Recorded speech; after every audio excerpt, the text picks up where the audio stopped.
कभी कभी ऐसे मामले भी सामने आते हैं कि जो बहुत ही हैरत अंगेज होते हैं और ये सोचने पर दिलो दिमाग मजबूर हो जाता है कि क्या ऐसा भी हो सकता है। मामला मैक्सिको का है। मैक्सिको में एक इलाके के लोग पुलिस को सूचना देते हैं कि यहाँ पर एक कब्र खुदी हुई है और उसके अंदर से लाश गायब है। पुलिस मौके पर पहुंचती है। जब मौके पर पहुंचती है और जांच शुरू करती है तो पता चलता है कि जो लाश गायब हुई है ये 2 साल पुरानी कब्र है और जिस नौजवान की लाश गायब हुई है उसको 2 साल पहले इस कब्र में दफनाया गया था। अब पुलिस इस जांच में जुट जाती है कि जिसकी ये कब्र है आखिर वो कौन था। सामने आता है कि जिसकी ये कब्र है वो एक अपराधी था, क्रिमिनल था। उस पर अपहरण, रेप, हत्या, मारपीट समेत कई मुकदमे दर्ज थे और उसकी मौत पुलिस इनकाउंटर में हुई थी। तो पुलिस जब इसकी तफ्तीश करती है तो सामने आता है कि 27 साल का लाजारो बारबोसा ये डिमीशा शहर का रहने वाला वांटेड क्रिमिनल था। इसके ऊपर कत्ल, बलात्कार, मारपीट, अपहरण जैसे संगीन दर्जनों केस दर्ज थे और 9 जून 2021 को इसने एक ही परिवार के 4 लोगों की हत्या की थी और फरार हो गया था।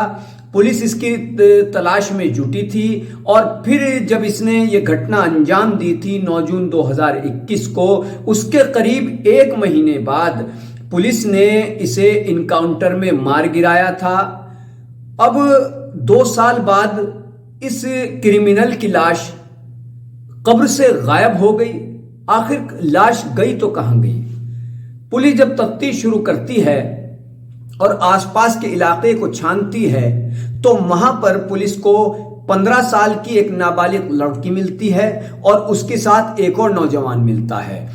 वो जो नाबालिग लड़की मिलती है और नौजवान मिलता है तो पुलिस जब उनसे पूछताछ करती है तो वो कहते हैं कि हमें क्या मालूम। लेकिन पुलिस का शक उस वक्त गहरा जाता है कि जब उस लड़की के जिस्म पर कब्र की मिट्टी लगी हुई थी, उसके हाथ पैरों पे और कपड़ों पर, और थोड़ी बहुत मिट्टी उस जो उसका साथी था उसके कपड़ों पर भी कब्र की लगी हुई थी। अब पुलिस का यहां से शक गहरा गया। पुलिस ने दोनों से पूछताछ की। दोनों पुलिस को गुमराह करने लगे कि हम तो यहीं घूम रहे थे, जंगल में घूमने आए थे, कब्रिस्तान में घूमने आए थे, लग गई होगी मिट्टी। लेकिन पुलिस कहती है कि जिस तरीके से तुम्हारे हाथ पांव और कपड़ों पर मिट्टी लगी है ये मिट्टी काफी पुरानी मालूम होती है और ये कब्र की मिट्टी है। अब सच सच बताओ कि आखिर तुमने इस क्रिमिनल की लाश कब्र से क्यों निकाली? अब उसके बारे में जो कुछ वजह सामने आती है पुलिस भी हैरत में पड़ जाती है और आश्चर्यचकित हो जाती है।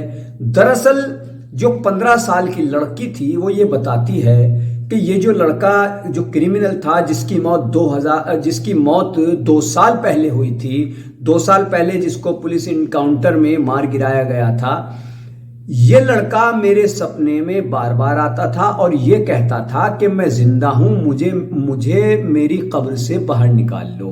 पहले तो मैंने सोचा कि ये वैसे ही सपना आता है, लेकिन बार बार मुझे ये कब्र दिखाई देती थी और ये लड़का सपने में आकर के बार बार कहता था कि मैं जिंदा हूं, मैं कब्र के अंदर हूं, मुझे निकाल लो।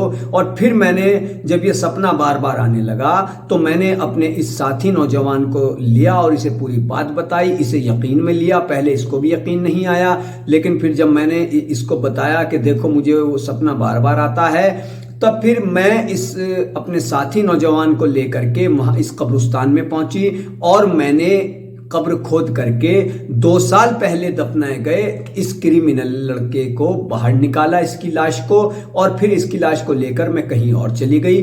फिर पुलिस ने उस लड़की की निशानदेही पर उस क्रिमिनल की लाश भी बरामद की। अब चूंकि वो लड़की नाबालिग 15 साल उम्र, तो पुलिस उससे पूछताछ कर रही है और इस लड़की के बारे में उसके पेरेंट्स को, उसके घर वालों को भी इत्तला कर दी गई। ये मामला मैक्सिको का है और कितना आश्चर्यचकित ये मामला है कि एक 15 साल की लड़की ख्वाब की बिना पर, सपने की बिना पर, कि उसके सपने में वो आ रहा था क्रिमिनल के मुझे कब्र से निकाल लो, और फिर उसने जाकर के कब्र खोदी और उस क्रिमिनल को कब्र से बाहर निकाल लिया। तो बड़ा ही हैरत अंगेज ये मामला कि किस तरीके से 15 साल की लड़की कब्र खोद करके, जिसमें 2 साल पहले एक नौजवान को दफनाया गया था, वहां से निकाल लेती है। तो हमारे चैनल को कीजिए सब्सक्राइब, वीडियो को लाइक कीजिए, बने रहिए निष्पक्ष पत्रकारिता के लिए हमारे साथ। धन्यवाद।